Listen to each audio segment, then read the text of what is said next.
Bon, je vais débuter les hostilités. Ça fera peut-être venir les autres. En tout cas, bienvenue à vous pour en fait, c'est ce webinaire qui est organisé avec la semaine de l'épargne salariale. L'objectif, c'est évidemment de vous donner les clés pour optimiser votre dispositif d'épargne salariale. Et donc, on va enchaîner, s'il te plaît, Arthur. Arthur, merci. L'objectif, évidemment, pour qu'on puisse optimiser son dispositif d'épargne salariale, il faut qu'on puisse se poser les bonnes questions. Est-ce que mon dispositif est en ligne avec ma stratégie? Suis-je accompagné correctement? Pourquoi je dis accompagné correctement? Parce qu'il y a des évolutions réglementaires, des règlements qui changent sans arrêt, la fiscalité qui est mouvante, et oui, on a un législateur qui est très prolixe, et puis il y a des innovations qui se déroulent sans arrêt, et si vous n'avez pas quelqu'un qui vous pilote, je dirais, tout au long de votre vie dans l'épargne salariale, eh bien, malheureusement, vous ne profitez pas du meilleur de ce qui existe. Et dans le meilleur de ce qui existe, il y a également la gestion financière. Est-ce qu'elle est efficiente ou pas? N'oublions pas que les salariés sont très susceptibles sur ce point pour une raison très simple, hein, c'est que si ils s'aperçoivent qu'ils ont des fonds qui ne sont pas très très performants, la première chose qu'ils vont penser, c'est que l'entreprise n'a pas réalisé le travail qu'il fallait pour optimiser la gamme de fonds. Et évidemment, c'est quand même un peu dommage. Donc, il existe des gammes de fonds qui sont très très larges, mais il faut quand même pouvoir répondre à leurs attentes. Est-ce qu'il est pertinent de mettre en place de l'actionnariat salarié pour profiter de la valorisation de l'entreprise? Ça, c'est également une des questions clés. Et puis, évidemment, les outils, puisque les outils, qu'ils soient des outils de gestion au quotidien ou la mise à disposition de simulateurs, c'est extrêmement important. Voilà ce que je voulais. Donc, c'est une bonne question. Donc, je vais me présenter très rapidement, hein. Philippe Loudenot. Moi, je suis responsable grand compte chez RS. Et très clairement, chez RS, qui sommes-nous? Eh bien, on va vous l'indiquer. Nous, ça fait quelques années qu'on est en place, ça fait plus de 20 ans. Et donc, on ne fait que de l'épargne salariale, de l'actionnariat salarié et de la retraite. Et comme on ne fait que ça, eh bien, on est devenu des spécialistes dans nos domaines. Et très clairement, on n'est ni adossé à une banque ni une assurance.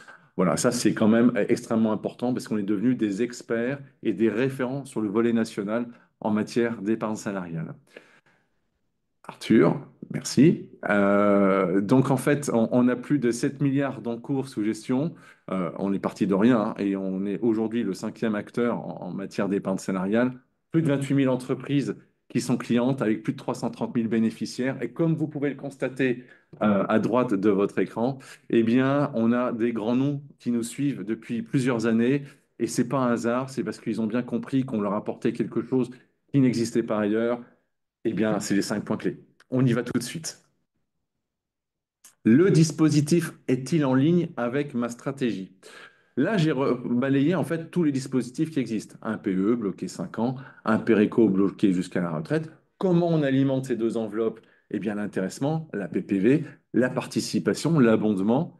Mais il est possible aussi aux collaborateurs d'alimenter ces deux plans avec les versements volontaires, le transfert des anciens plans. N'oublions pas que dans une carrière, on peut avoir plusieurs employeurs et quand on a plusieurs dispositifs d'épargne salariale, les salariés qui n'ont pas tout regroupé au même endroit, payent des frais et c'est un petit peu dommage. Il est également possible de transférer sur le Péréco des jours de congé ou de repos et ça alimente le Péréco dans un cadre fiscal très avantageux. Et ça, c'est des petites subtilités vraiment intéressantes. Les fonds, évidemment, ils ne sont pas simplement dans une enveloppe PE Péréco, ils sont logés dans FCPE ou dans un FCPE d'actionnariat salarié. Alors, les stratégies possibles, évidemment, on peut simplement réduire les obligations réglementaires. Bon, bah là, j'ai envie de dire, il n'y a pas grand-chose à faire, hein, on met une participation, mais est-ce que c'est véritablement ça l'objectif? Est-ce qu'il n'est pas plus intéressant d'avoir un dispositif qui soit attractif pour capter de nouveaux talents? N'oublions pas évidemment que dans le package de rémunération, l'épargne salariale est très suivie et plus les talents sont, je dirais, de niveau très élevé, et plus ils sont pointilleux sur cet aspect-là. Donc, est-ce qu'il existe de l'intéressement? Est-ce qu'il existe de l'abondement? Quelle est la politique en matière d'épargne salariale? Et ça, c'est extrêmement important. Fédérer ses équipes sur un projet, ça aussi, ça a pleinement du sens, parce que quand on met en place un accord d'intéressement, et je vais y revenir, c'est un volet managérial tactique pour, je dirais, regrouper tout le monde derrière une bonne idée. Et ça, je vais quand même faire un petit focus là-dessus. Optimiser la fiscalité. N'oublions pas que nous avons, en fait, via l'épargne salariale, quelque chose de très avantageux sur le volet fiscal et il serait dommage que les entreprises n'en profitent pas. Ensuite, pour réussir à impliquer encore plus les salariés, et je vais vous donner des chiffres très concrets, eh bien, il y a l'actionnariat salarié. Pour ceux qui étaient présents ce lundi, il y a eu tout un volet très intéressant là-dessus. Et de plus en plus d'entreprises, hein, même de petite taille, sont complètement captées par ce biais.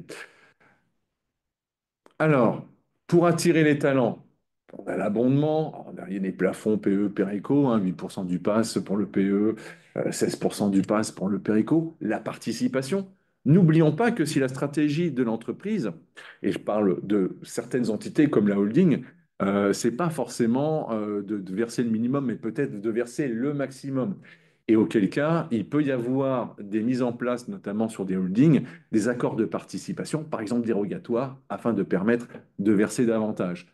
Bon, sinon, je dirais la clé de voûte, hein, c'est l'intéressement, puisque c'est un outil de management extrêmement précis, parce que si vous avez donné des priorités significatives au niveau de vos collaborateurs, pour orienter, je dirais, l'entreprise sur une direction, eh bien, l'accord d'intéressement, il est fait pour ça et de pouvoir piloter régulièrement votre accord d'intéressement avec vos collaborateurs en disant, bah, écoutez, on avait dit que tel indicateur était prioritaire pour la maison, cet indicateur est atteint, eh bien, ça permet à ce que tout le monde puisse bénéficier d'une prime. Il faut communiquer dessus. Et quand je dis outil de management, eh bien, quand vous avez une réunion, pas forcément hebdomadaire, bien sûr, mais de manière mensuelle ou bimensuelle, de dire, bah, attendez les amis, on s'était dit que si on atteignait tel critère ou tel critère, ça permettrait de verser une prime et que vous indiquez que bah, on n'est pas loin de ce critère, qu'on a dépassé ce critère, ça permet en fait de capter complètement l'attention des collaborateurs et ça donne du sens. N'oublions pas qu'on est dans un environnement économique qui est un petit peu dégradé. Donc, quand on a un indicateur qui est positif et qui permet de dire qu'il y aura l'intéressement, eh ben, c'est hyper positif pour les équipes de se dire, bon, OK, moi je suis dans une société qui fonctionne bien et je sais que je vais pouvoir avoir une prime et ça, c'est quand même toujours motivant. Nous avons également des solutions retraite via le père obligatoire. Je me permets quand même une petite aparté dans le cadre de ce webinaire, c'est que les pairs obligatoires ou les articles 83 qui sont mis en place sont à ce jour basés sur les tables de mortalité qui vont prochainement changer. Donc, si vous n'avez pas une table de mortalité garantie, n'hésitez pas à nous contacter pour la raison suivante, c'est que les tables de mortalité vont changer et du coup, on va bien sûr s'apercevoir que l'espérance de vie des Français va progresser, conséquence de quoi le niveau des rentes risque de baisser. Et si vous n'avez pas de table de mortalité garantie, eh bien, ça veut dire que dans 2, 3 ans, quand il y aura la mise en place de la nouvelle table de mortalité, eh bien, les collaborateurs verront leur niveau de rente automatiquement baisser. Voilà, petit aparté, mais qui a pleinement du sens pour ceux qui, parmi vous, ont un article 83 ou un père obligatoire.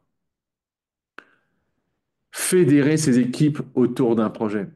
Mais oui, mais parce que ce qu'il faut, c'est pouvoir motiver ses troupes. Évidemment qu'on a des objectifs, évidemment qu'on souhaite la réussite de l'entreprise, ça nous permet en fait d'avoir notre rémunération, mais il faut valoriser en fait l'objectif de l'accord d'intéressement. Et je vous ai dit que c'est un outil de management, c'est de valoriser l'entreprise, valoriser l'action des collaborateurs. Et il n'y a rien de tel et rien de plus motivant que de dire, voilà, moi je souhaitais pouvoir vous proposer tel critère et tel critère, on est en train de les atteindre ou on est en cours de les atteindre, eh bien, ça va nous permettre de vous délivrer une prime. Mais on peut faire mieux. C'est-à-dire qu'on peut mettre en place des accords d'intéressement en mode fusée, c'est-à-dire qu'on peut se permettre d'avoir un critère en disant, bah, si j'ai réussi 75% de ce critère, je verse une petite prime. Si je souhaite, bah, si on atteint le critère, on verse la prime en intégralité. Et puis, si le critère est dépassé, eh bien, on peut verser davantage. Et donc, on peut avoir comme ça une batterie de critères à sa disposition. Et ça, c'est top. Les accords d'intéressement, c'est aussi un outil qui est extrêmement souple. Il n'est pas utile de mettre en place un accord d'intéressement 5 ans renouvelable, parce que sinon on peut rester collé. Le plus souple, c'est de mettre en place un accord d'intéressement pour une année renouvelable par tacite reconduction. L'avantage, c'est que comme les cycles économiques, eh bien, en fait, sont très mouvants, eh bien, ça permet de s'adapter au terrain. Et puis, si évidemment tout fonctionne, eh bien, ça permet de conserver l'existant. Et ça, c'est extrêmement intéressant parce que ça permet d'avoir cet alignement des intérêts entre les salariés et l'entreprise et également une attractivité, une fidélisation. Parce que quand vous captez un nouveau talent, de dire que vous versez eh bien, une prime d'intéressement, pour votre petite information, c'est 1 mois de salaire hein, qui est en moyenne pratiqué sur les primes d'intéressement. Donc là aussi, il y a une stratégie à avoir parce que si vous décidez de mettre en place un accord d'intéressement pour verser une somme qui reste modique, vous n'allez pas impliquer vos collaborateurs. Et c'est ça qui est extrêmement important puisque vous voulez les fédérer. Évidemment, vous n'avez pas forcément les moyens de verser 3 mois de salaire. Donc, l'idée, c'est évidemment d'avoir quelque chose d'attractif. 1 mois de salaire, c'est ce qui correspond à la moyenne. Mais si votre trésorerie, ou si vous voulez davantage récompenser l'effort de vos collaborateurs, il y a moyen de faire un supplément d'intéressement. Et ça, c'est extrêmement bénéfique pour l'entreprise parce que là, vous engagez un message extrêmement fort auprès de vos collaborateurs en disant, ben voilà, on s'était dit que si on atteignait tel critère et tel critère, eh bien, il y aurait le versement d'une prime mais moi j'estime que votre travail a été extrêmement important et je veux le récompenser en utilisant un supplément d'intéressement. C'est plus efficient que d'utiliser la PPV. N'oublions pas que une fois mais pas deux, mais jamais deux sans trois. Je m'explique. Quand vous mettez en place une fois la PPV, eh bien effectivement, ça peut solutionner des problématiques, notamment à l'inflation. C'était ça à l'origine la prime Macron. Mais quand on commence à la mettre en place de manière régulière, ça devient un acquis sans contrepartie.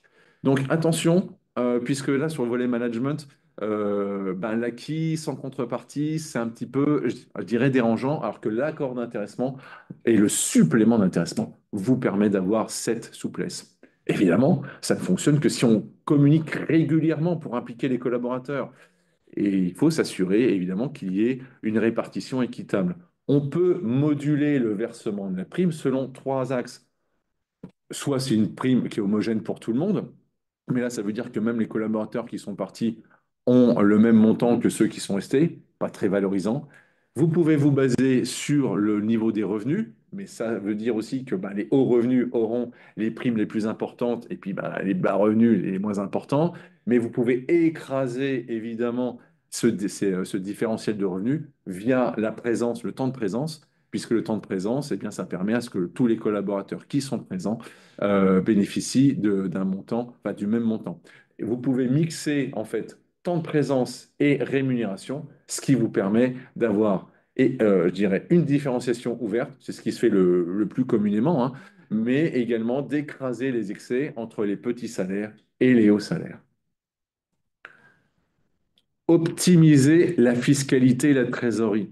Extrêmement important. Parce que c'est vrai qu'on se dit, bah oui, tout salarié veut une augmentation de salaire et c'est bien normal sur le fond. Maintenant, quand on a 29 500 euros, on est à un taux marginal d'imposition de 30%. Et ça veut dire que pour une augmentation de salaire de 1 000 euros, ce qui va véritablement arriver sur le compte courant de votre collaborateur, c'est 386 euros. Quand on aura enlevé les charges patronales, les charges salariales, les impôts sur le revenu, CSG, CRDS, et là on s'aperçoit que la fiscalité est confiscatoire. Dommage. C'est vrai que la prime d'intéressement, à l'opposé, même si elle est prise directement sur le compte courant, eh bien, on a un niveau de revenu bien plus significatif puisqu'on est à 651 euros. Et évidemment, si cette prime est versée dans un des plans, PE ou Perico, eh bien, c'est 903 euros qui sont, je dirais, à la main du collaborateur. Évidemment, la contrepartie, c'est que ce soit bloqué soit 5 ans sur le PE, soit jusqu'à la retraite pour le Perico, nonobstant les cas de déblocage anticipé. Donc, une fiscalité qui est quand même allégée. Petit bonus, encore une fois, hein, pour l'intéressement, parce que quand vous avez moins de 250 salariés, eh bien, il n'y a pas de forfait social. Et ça, c'est aussi important parce que quand vous avez une société qui est de plus de 50 salariés, et que vous dites, ben, finalement, je vais quand même faire de l'abondement, attention, attention, on a quand même du forfait social en sus de la CSG, CRDS. Voilà, donc le pilotage, il peut être plus fin financièrement en utilisant notamment l'intéressement que la participation et l'abondement. Prime de partage de valeur, encore une fois, c'est quelque chose qui peut être bien sûr utilisé, mais on met toujours un petit peu quelques warnings, parce que, encore une fois, ça peut être, je dirais, devenir une habitude sans contrepartie, je dirais, sans effort pour l'entreprise. Impliquer ses collaborateurs. On l'a fait avec l'accord d'intéressement. Superbe. Maintenant, on peut davantage les motiver en les faisant, je dirais, complètement adhérer eh bien, à la valorisation de l'entreprise. Et ça, c'est l'actionnariat salarié. Comment ça marche, grosso modo? C'est que les salariés, via un FCPE généralement, mais ça peut également être en tenue de registre, bénéficient de manière directe ou indirecte bah, des actions de l'entreprise. Et évidemment, si l'entreprise est en croissance, il y a une valorisation qui est importante. Et quand vous organisez une première campagne d'actionnariat salarié, eh bien, tout le monde n'a pas forcément adhéré parce que ça fait un petit peu peur. Mais en revanche, quand et on a, je dirais, une croissance de l'activité et une croissance de la valeur de l'entreprise, il s'avère que les premiers ambassadeurs de l'entreprise sont les salariés qui sont devenus actionnaires. Et eux-mêmes disent à leurs propres collègues, bah, écoute, Robert, moi j'ai quand même réussi à participer à la dernière campagne d'actionnariat salarié. J'ai pu valoriser en 3 ans, donnons un chiffre au hasard, 30 ou 40% les fonds que j'avais investis dedans. Moi, j'y crois. Et c'est vrai que là, d'un seul coup, vous impliquez complètement, je dirais, bah, l'ensemble de vos collaborateurs. On a fait des statistiques et on sait qu'il y a plus de 9% des entreprises qui sont vraiment intéressées par ce biais. Et ça ne concerne pas que les sociétés du CAC 40 ou du SBF 120, mais véritablement toutes les typologies d'entreprises. Donc, n'hésitez pas à étudier ce point. Parce que là encore, si vous voulez conserver vos talents, ça, c'est également quelque chose d'extrêmement fort. Parce que bah, quand vous dites à un nouveau collaborateur, chez moi, il y a de la rémunération, mais il y a également de l'épargne salariale, et vous pouvez devenir actionnaire de l'entreprise, eh bien ça, c'est véritablement engageant. L'accompagnement de l'entreprise, point numéro 2, extrêmement important, puisque ça n'arrête pas de changer. Il y a des évolutions juridiques. Il y a eu la loi ANI, il y a eu la loi Industrie verte. Ça n'arrête pas. De quel support, enfin, quel support technique j'ai pour la rédaction de mes avenants, des accords d'intéressement, des suppléments d'intéressement, des intéressements de projet. Il y a certains partenaires qui vont vous dire, moi, je ne le fais pas. Voyez avec votre service juridique ou un expert comptable. N'oublions pas que ça peut être tarifé très, très cher. Nous, c'est complètement intégré dans notre prestation. Et ça, c'est important parce que, il faut que vous puissiez vous baquer sur des sachants. Et nous, on ne fait que ça. Et quand on ne fait que ça, eh bien, on ne peut pas se tromper. Existe-t-il un suivi régulier dans la vie de votre dispositif? C'est un point extrêmement important parce que, très clairement, quand on se dit, ben, moi, j'ai mis ça en place, ça vivote, bah, ça vivote, ça vivote. Attendez, il faut valoriser ce que vous mettez en place pour vos salariés. Donc, ça vivote. Est-ce que les plans répondent complètement aux attentes des collaborateurs? Est-ce qu'on optimise la fiscalité de l'entreprise? Est-ce que j'ai mis une gamme de fonds qui est pertinente? Est-ce qu'il y a une évolution juridique? Il faut qu'il y ait quelqu'un qui puisse vous dire ce qu'il se passe parce que, là encore, le législateur est prolixe et vous avez vous ne pouvez pas être sur tous les fronts. Il faut bien qu'il y ait un professionnel qui vous donne l'ensemble des clés. Et une fois que vous avez les clés, ensuite, il faut pouvoir bah, diffuser la bonne parole, notamment auprès des organisations syndicales, auprès des CSE, et là, des fois, on est un petit peu démuni ou désarmé. Est-ce que vous êtes accompagné? Est-ce que quelqu'un vient défendre un petit peu eh bien, ce que vous avez mis en place ou les évolutions que vous souhaitez mettre en place au sein de votre société? Et ça, il faut que vous ayez un partenaire qui le fasse pour vous parce que déjà, ça vous dédouane. Les questions techniques, eh bien, vous avez un technicien pur qui répond à ces problématiques-là et c'est extrêmement confortable pour l'entreprise bah, je dirais, de s'asseoir sur quelqu'un de s'appuyer plutôt sur quelqu'un qui fait véritablement le job. Le CSE, il doit complètement adhérer à votre stratégie et en déclinant évidemment le CSE, parce qu'il a validé votre projet, il faut décliner donc des communications auprès des salariés. Donc évidemment, il y a le fameux livret d'épargne salariale que tout le monde réalise, mais ça c'est le minimum. Ce qu'il faut réaliser également, ce sont des réunions d'information normalement au niveau avant les campagnes de versement des primes, d'intéressement de participation. Là encore, pour valoriser ce que fait l'entreprise et pour aider les collaborateurs à réaliser des choix éclairés. Mais il y a également dans la vie, je dirais, de votre plan, eh bien, des informations qui peuvent être délivrées, notamment bah, le péricot en fin d'année, tout ce qui relève des versements déductibles. Ça peut être un focus très important. OK, il y a une gamme de fonds qui est pertinente, mais les collaborateurs ne savent peut-être même pas où investir parce que ce ne sont pas des sachants. Tout le monde n'est pas spécialiste des marchés financiers. Est-ce qu'il y a chez vous, eh bien, un partenaire qui réalise pour vous des points marchés? Ça, c'est extrêmement important aussi. Ça permet de valoriser ce que fait l'entreprise pour ses collaborateurs et ça permet à ce que les collaborateurs réalisent des choix éclairés. Donc, l'accompagnement, c'est un point clé. Alors, dans l'accompagnement, dans la durée, je vous ai parlé des évolutions réglementaires, le dialogue social avec le CSE, extrêmement important, parce que le CSE doit être votre allié, et c'est naturellement votre allié, parce que c'est lui qui va relier la stratégie que vous avez élaborée sur le volet social auprès des collaborateurs. Lors de la mise en œuvre, il faut qu'il y ait quelqu'un qui soit solide pour pouvoir vous rédiger les règlements de plan et que ça ne se passe pas par un autre partenaire ou un cabinet, parce qu'il va vous demander non seulement de l'argent, mais en plus du temps pour coordonner les réunions entre votre teneur de compte, votre fiscaliste, etc. Le suivi de votre plan, après les campagnes, pendant les campagnes, où est-ce qu'on en est? Les échanges doivent être réguliers pour que ce soit extrêmement optimum. Et puis les échanges, moi je pars du principe que c'est quand même l'homme qui n'est pas, enfin, l'homme n'est pas au service de l'économie, c'est quand même l'économie qui est au service de l'homme. Et dans ces conditions, il n'y a rien de tel que la relation humaine et les échanges que nous pouvons avoir, vous et nous. Dans la communication, il y a plusieurs volets. Évidemment, on peut mettre en place des livrets lambda, mais on peut mettre du contenu dans votre intranet. On peut réaliser des plaquettes. On peut faire des vidéos également. C'est des choses qui sont de plus en plus tendances sur des formats courts, hein, de 2-3 minutes, ce qui permet à ce que les salariés puissent ben, véritablement avoir une petite info spot de manière ludique. Et en tout cas, vous avez fait le job et on peut s'appuyer sur quelque chose qui va véritablement plaire. On peut se mettre évidemment à la charte graphique qui est la vôtre en s'appuyant sur votre service marketing ou sur, je dirais, votre partenaire en communication si vous le désirez.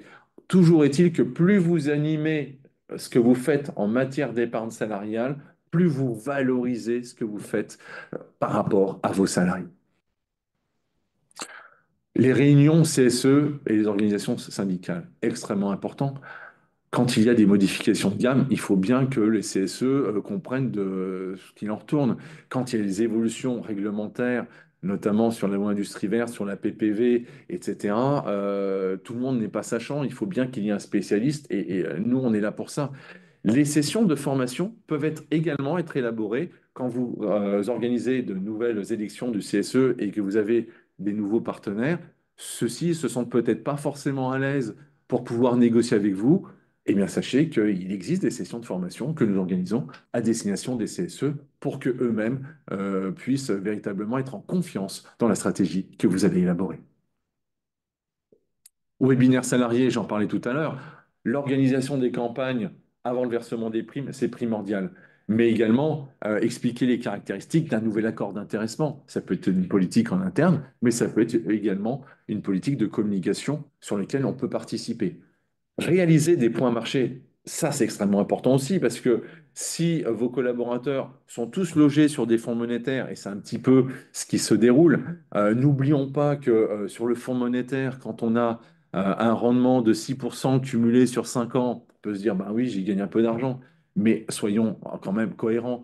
Quand on regarde le niveau d'inflation, et je prends le niveau d'inflation INSEE cumulé sur 5 ans entre 2019 et 2024, il est 14,9%. Donc, quand on place de l'argent sur une durée longue, qui est sur 5 ans, investir sur du monétaire, c'est pas forcément la meilleure des pratiques. Mais si votre collaborateur ne sait pas où investir, pourquoi, comment, eh bien, ça peut vous être reproché dans la mesure où il peut dire, bah, très clairement, moi, mon entreprise s'occupe pas de moi parce que j'ai plein de fonds, mais je ne sais pas ce qu'il faut faire. Personne ne me dit rien. Et ça, c'est un peu nuisible. Donc, n'oubliez pas ce volet-là. Quand il y a également des évolutions sur le dispositif d'épargne salariale liées à une gamme de fonds, vous pouvez évidemment nous interroger. Et puis, les avantages fiscaux qui sont liés au Péréco. N'oublions pas qu'un Péréco, évidemment, ça ne va pas intéresser les plus jeunes d'entre nous parce que bon, bah, voilà, le cycle de vie fait qu'on ne va pas investir pour la retraite quand on a 25 ou 30 ans. Oui, mais quand on a 25 ans, à un moment donné, on a 30 ans après, et puis plus tard 35, 40, 45 ans. Et on se rend compte que ben, les informations qu'il y avait eu il y a quelques années sur le Périco, ben, aujourd'hui, ça nous intéresserait peut-être de les avoir. Et du coup, qui formule au mieux, je dirais, les avantages de l'outil, si ce n'est ben, votre partenaire. Donc, n'hésitez pas à le solliciter pour qu'il y ait des réunions auprès de vos collaborateurs. Maintenant, nous, on va plus loin. On va plus loin parce que nous, évidemment, on va faire des réunions collectives, mais tout à chacun peut se dire, oui, bon, d'accord, ok, j'ai une information. Maintenant, moi, dans ma situation personnelle, je ne sais pas trop ce qu'il en est. J'aimerais bien être un peu coaché. Eh bien, il est possible, grâce à RS 360, donc c'est un service purement RS, d'avoir des rendez-vous avec un consultant stratégie individuel qui permet véritablement d'optimiser sa fiscalité, de réaliser des placements qui soient judicieux en fonction de la stratégie et de l'aversion ou non au risque. Et ça, ce n'est pas tous les acteurs qui le réalisent. N'oublions pas que les banquiers, et je suis un ancien banquier, ils vous font souscrire à un contrat d'assurance vie, eh bien, ils pensent bien à vous faire signer le nouveau contrat, mais je serai un petit peu voilà, circonspect si vous me dites que tous les 6 mois, ils vous appellent pour vous dire, dites donc, les marchés ont bougé, il faudrait qu'on fasse un point.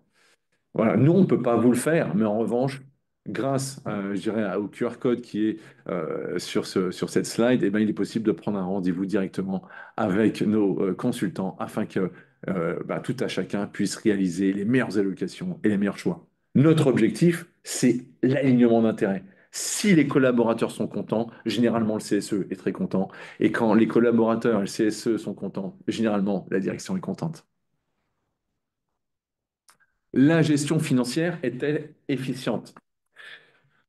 Eh bien, c'est extrêmement important parce qu'il faut que vous ayez une gamme de fonds qui puisse être hétérogène et diversifiée. Il faut répondre à tous les profils d'investisseurs. Et quand je dis répondre à tous les profils d'investisseurs, certains sont un peu plan-plan et ne veulent pas prendre de risques, d'accord? Mais il y a certains collaborateurs qui veulent évidemment bah, prendre des risques et avoir des supports qui soient dynamiques. Et puis, entre ces deux excès, il y a toute la palette. Alors évidemment, vous ne pouvez pas proposer 70 fonds parce que sinon tout le monde serait perdu, mais il faut que vous ayez une gamme de fonds qui soit cohérente. Bon, on estime entre 10 et 12 fonds. Maintenant, il y a des fonds ISR, les investissements socialement responsables, et qui bénéficient d'un label, donc label Greenfin, ISR, Finansol, article 9. Là aussi, vous n'avez pas le temps et peut-être même les compétences de pouvoir expliquer ce qu'il en relève, mais évidemment, il y a des fonds qui sont complètement focalisés sur la transition écologique, et ça, c'est à mettre en valeur, parce qu'évidemment, ça met en valeur le côté RSE de l'entreprise et tout l'intérêt qu'a l'entreprise dans tout ce qui relève eh bien, de l'environnement, de l'impact sociétal, de la bonne gouvernance d'entreprise. Et ça, il n'y a que des professionnels qui vont pouvoir l'expliquer correctement. Il y a chez vous également des sachants, il faut le savoir, qui souhaitent avoir des fonds extrêmement performants avec des fonds indiciels. Nous, par exemple, on propose RS Sélection S&P 500. Il a fait 125% sur les 5 dernières années. Et ça, c'est pas négligeable. Il faut l'avoir également dans sa gamme de fonds. Et puis, vous avez encore des personnes encore plus techniques qui veulent du private equity, qui veulent des fonds immobiliers. Ok, on a tout ça dans la batterie, mais il y a aussi tous ceux qui ne s'intéressent pas au marché financier, à juste titre.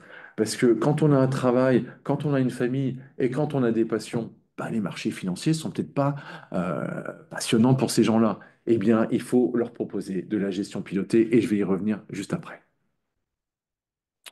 Je vous présente comme ça à grands traits eh bien, une gamme de fonds voilà, qui répond à tous les profils d'investisseurs, hein, court terme, prudent, équilibré, dynamique. Là, j'en ai mis quelques-uns qui sont très significatifs et vous allez voir dans euh, la slide suivante, les performances. Vous voyez que sur le volet hein, entre RS, Mignac Investissement qui propose sur 5 ans presque 60% Ben, on est très très loin des performances monétaires et évidemment que là, ça permet évidemment de capitaliser, je dirais, le niveau des primes qui ont été investies dans les dispositifs d'épargne salariale et ça, c'est extrêmement important. Nous avons évidemment sélection S&P 500. 123%, n'en jetez plus. Et entre voilà, le volet monétaire et les fonds dynamiques, il y a toute une palette hein, sur des fonds équilibrés qui permettent aussi d'avoir des rémunérations de l'ordre de 40% pour les meilleurs d'entre eux. Voilà, ça, c'est des choses qui mettent en valeur également le travail de l'entreprise et ce n'est pas à négliger. Je vous ai parlé de la gestion pilotée et dans la slide suivante, je vais vous montrer comment ça marche. Parce qu'il y a de la gestion pilotée sur le PE et sur le Périco. Donc là, on va passer sur le PE. Et donc, pour expliquer son bon fonctionnement, je vais vous présenter le profil tempéré. Le profil tempéré, il fonctionne de la manière suivante. En orange, vous avez les actions. En violet, vous avez un peu d'actions et des obligations. Et en vert, vous avez des obligations et une poche monétaire. Concrètement, comment ça marche? C'est une allocation dynamique et tous les trimestres, on rééquilibre le camembert. Le marché financier augmente. Ça veut dire que la poche action croît. Ça veut dire que la poche orange qui est à 20%, et puis à 20, elle est à 22, 23, 25%, soyons fous. Que se passe-t-il concrètement? Eh bien, à la fin du trimestre, on va rééquilibrer le camembert. Concrètement, les marchés financiers ont permis de gagner de bons rendements. On sécurise les plus-values, on les met en obligataire. À l'opposé du spectre, les marchés financiers ont été un petit peu voilà, chahutés. La poche action n'est plus à 20%, mais elle est réduite à 18, soyons fous à 15. Ça pique. Que faisons-nous concrètement? Eh bien, à la fin du trimestre, on rééquilibre le camembert. Pourquoi? Les marchés financiers ont diminué. On va en racheter pour profiter du rebond. Ça permet, sans intervention des collaborateurs, d'avoir, comme vous pouvez le constater en bas à droite, eh bien, sur le profil tempéré, un niveau de rémunération de 18,2% sur 5 ans. Eh bien, on est encore très loin des performances monétaires avec une allocation risque très limitée puisque là, sur notre profil tempéré, on est de l'ordre de 35%. On a également de la gestion pilotée sur les fonds ISR, mais si vous avez des questions, je n'hésiterai pas à y répondre. Sur le volet Péréco, et nous avons également de la gestion pilotée. Et cette gestion pilotée, elle est construite de telle sorte que le collaborateur, sans qu'il puisse intervenir, puisse bénéficier, je dirais, du plus fort de la gestion. C'est-à-dire que quand on est à 20 ans du départ en retraite, eh bien, l'ensemble des investissements sont déposés sur des actions, ce qui permet d'avoir des rendements de plus en plus significatifs. Et quand on revient, en fait, euh, quand on approche de la retraite, enfin du départ en retraite, eh bien, on désensibilise au risque et du coup, on met de plus en plus d'obligataires, puis du monétaire. L'objectif, c'est qu'avant de partir en retraite, il n'y ait plus de risque sur son capital et qu'on profite eh bien, du magot qu'on s'est constitué.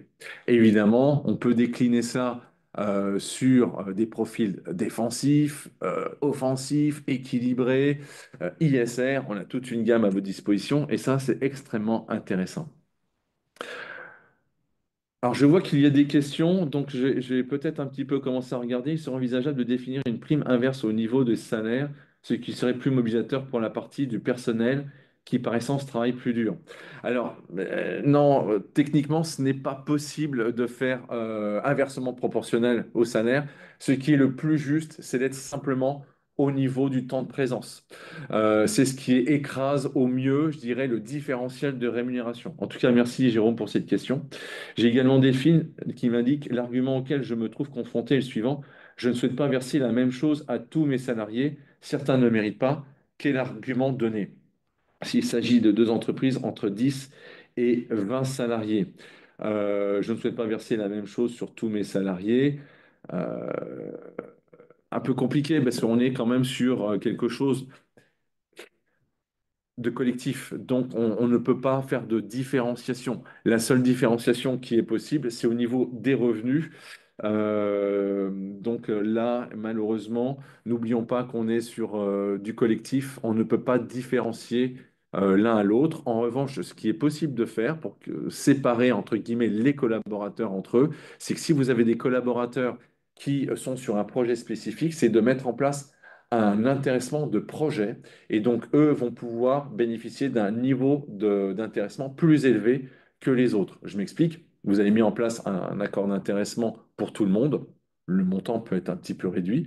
Et puis, vous savez qu'il y a quelques collaborateurs qui sont sur une problématique spécifique. Et bien là, vous pouvez leur permettre d'avoir une sorte de prime d'intéressement supplémentaire qui s'appelle l'intéressement de projet. Et là, en l'occurrence, vous faites le différentiel ainsi entre les deux catégories de collaborateurs. Je vais reprendre les slides. J'espère avoir répondu à vos questions. Au niveau de l'actionnariat salarié, Arthur, ce qu'il faut bien savoir, c'est que nous, en fait, on a plus de 100 clients qui travaillent avec nous en actionnariat salarié, plus de 100 000 bénéficiaires.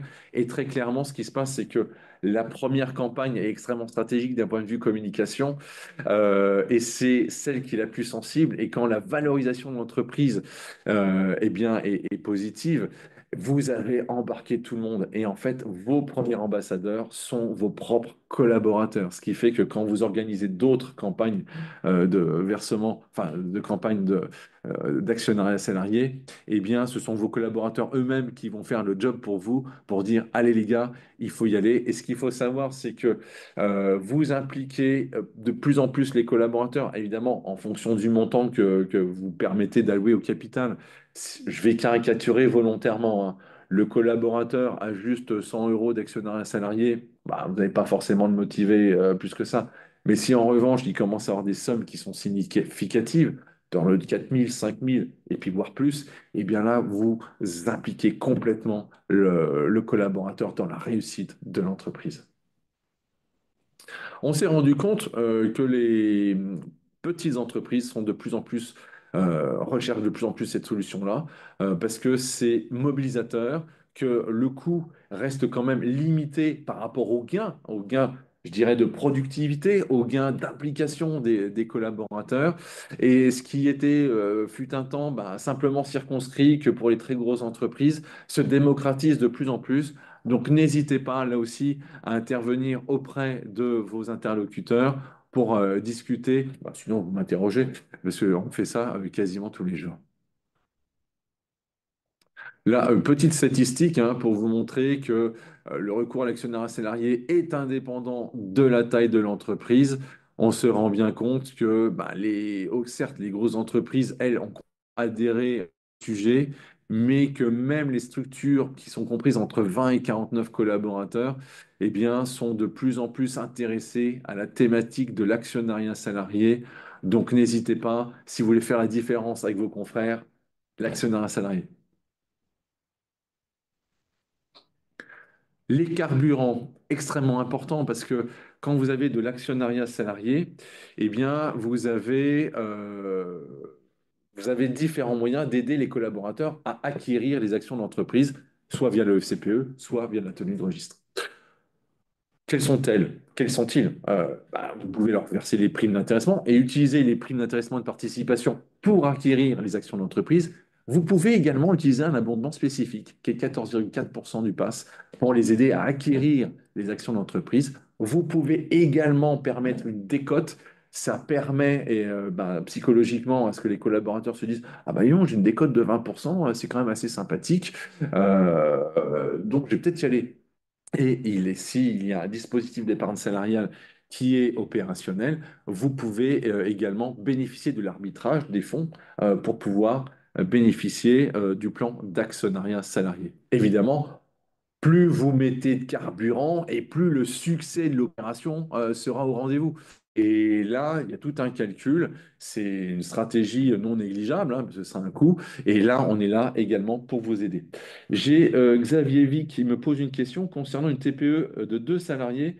Comment puis-je limiter l'abondement vers mes salariés et utiliser le plafond des dispositifs PE Perco pour le chef d'entreprise? Fairbotton, si on met de l'abondement, c'est pour tout le monde pareil. là, il n'est pas possible de faire une différenciation entre les collaborateurs et le chef d'entreprise, surtout le chef d'entreprise, parce que c'est évidemment là où les URSSAF vont commencer à regarder ce qui se passe. Il faudrait une holding au-dessus pour y parvenir. Alors, il faut une holding, oui, mais il faut une holding avec au moins un salarié. Ça, c'est quelque chose qui serait envisageable. Je reviens sur mon PowerPoint. Alors, je vous ai mis évidemment les deux grands axes, le FCPE, la gestion de la tenue de registre dans le cadre de l'actionnariat salarié. Je vais faire vite. En réalité, il est stratégique ce choix parce que c'est soit vous dites que les salariés détiennent des titres en direct, mais ça veut dire que vous les invitez à l'Assemblée générale, donc ça peut être un petit peu compliqué. Voilà, en séance d'avoir 250 personnes qui détiennent peut-être 1% du capital, mais qui vont discuter sur tout. Sinon, vous passez par le FCPE, et le FCPE, comme ça dissocie complètement, je dirais, le sujet, et ça vous permet de gagner en souplesse politique, et vous faites strictement ce que vous voulez. Dans le cadre de la mise en place de l'actionnariat salarié, il y a trois grandes étapes. La définition de la cible et du planning, c'est toute la stratégie, toute l'élaboration de la stratégie. Ça demande un peu de travail quand même, hein, de notre part et du vôtre. On se creuse un peu les ménages.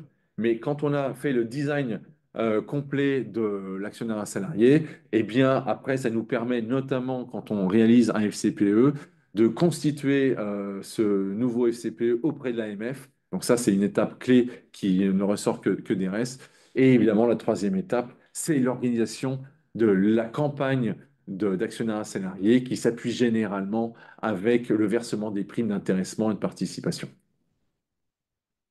Le timing, évidemment, entre la tenue de registre et le FCPE n'est pas le même, hein. Évidemment que on peut mettre en place un plan d'actionnariat salarié sur 3 mois, d'accord, dans le cadre de la tenue de registre. En revanche, sur la slide suivante, pour le FCPE, comme on a déjà 2 à 3 mois d'agrément auprès de l'AMF, eh bien, on est plutôt sur un volet de 7 mois pour que tout fonctionnel. Et donc, au 8e mois de l'opération, entre le moment où on se lance pour cadrer l'opération et c'est fini, il faut bien avoir ça en tête, 8 mois, 8 mois devant soi. Les outils, dernière grande question, est-ce que vous avez des outils? Nous, on travaille avec Amundi parce qu'on sait qu'avec Amundi, on a des outils pertinents. On fournit deux types d'outils, mais après, il faut voir avec votre partenaire, Arthur. Donc, en fait, et on peut mettre en place des simulateurs, d'accord? Donc, on peut, suivant, on a un simulateur pour permettre au opérateur de voir si c'est judicieux de verser sa prime sur son PE ou pas, en fonction évidemment de son cadre personnel.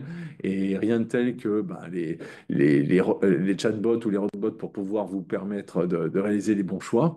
On a également On a également des simulateurs de défiscalisation dans le cadre du Péréco. Certains se disent, bah oui, mais au moment de la retraite, comment je fais?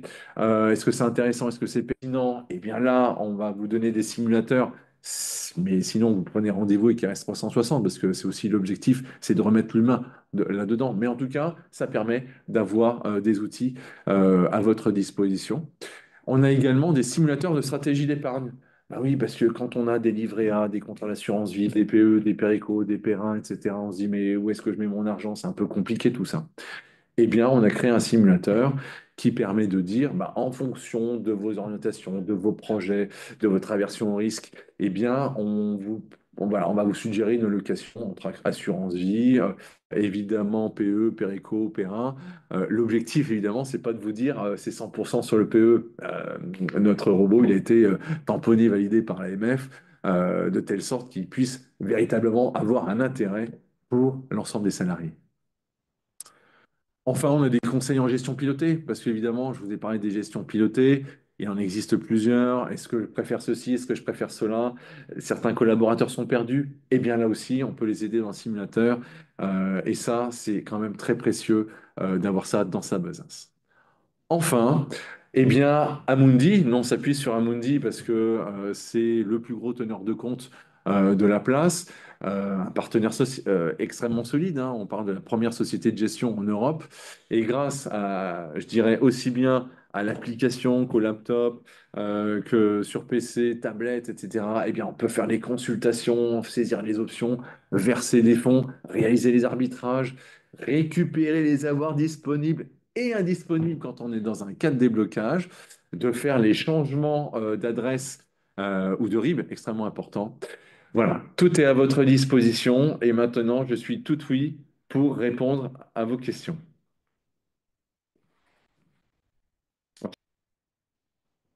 Alors oui, la différence entre FCPE et tenue de registre, ce qu'il faut bien voir, c'est qu'il y a un effet taille significatif. La tenue de registre, en fait, nécessite un travail qui est extrêmement lourd pour l'entreprise. Alors évidemment, vous allez déléguer cette tenue de registre et RS va pouvoir le faire pour vous, mais ça demande un travail non négligeable. Est-ce que vous avez voilà, quelqu'un de compétent qui peut réaliser ce travail-là? À plein temps, bon, c'est un petit peu compliqué. Évidemment, quand on a, je vais caricaturer, une vingtaine de collaborateurs, la tenue de registre peut se gérer de manière souple. Quand on a 500 collaborateurs, ça peut plus se gérer de manière souple. Et là, la seule solution qui soit efficiente, c'est le FCPE.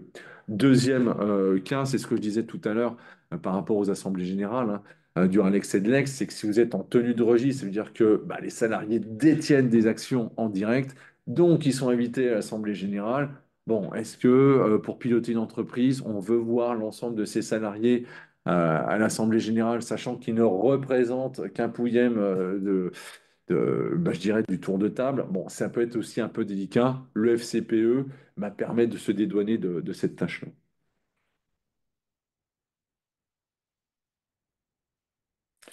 Je ne sais pas s'il y a d'autres questions ou si j'ai répondu à l'ensemble de vos attentes. En tout cas, ce qui est très très clair pour nous, hein, c'est que la réussite d'un, je dirais, d'un plan, et l'objectif premier, c'est la valorisation de l'entreprise. Et pour le valoriser, évidemment, il faut des outils, il faut être accompagné.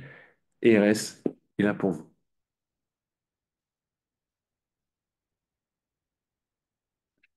Eh bien, en tout cas, s'il n'y a pas d'autres questions, je vous remercie. J'espère que ça a été instructif. N'hésitez pas, évidemment, à nous recontacter si vous voulez aller plus loin dans vos réflexions. On est entièrement à votre service. Merci.